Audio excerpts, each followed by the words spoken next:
জয় বাবা বিশ্বকর্মা, তোমার অপার মহিমা। ধর্ম পথে কর্ম করলে তুমি ভাবো তার ভাবনা। তোমার চরণ তলে সাজাই ফুলে ফলে, করো বাবা করুণা। জয় বাবা বিশ্বকর্মা, তোমার অপার মহিমা। ধর্ম পথে কর্ম করলে তুমি ভাবো তার ভাবনা। তোমার চরণ তলে সাজাই ফুলে ফলে, করো বাবা করুণা। তোমার চরণ তলে সাজাই ফুলে ফলে, করো বাবা করুণা। নমস্কার বন্ধুরা, ভাদ্র মাসের সংক্রান্তিতে বিশ্বকর্মা পুজো মানেই শারদোৎসবের শুরু বলা চলে। দেবশিল্পী বিশ্বকর্মা স্থাপত্য, প্রযুক্তি, যন্ত্র, শিল্পকলা তথা সৃজনশীলতার দেবতা।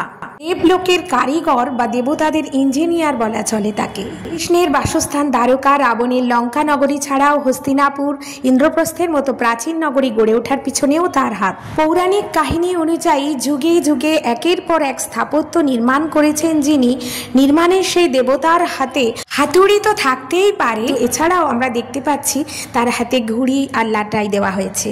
এই পুজোর দিন ঘুড়ি ওড়ানোর প্রথা আছে এবং পুজোকে কেন্দ্র করে ঘুড়ি উৎসবও চালু রয়েছে।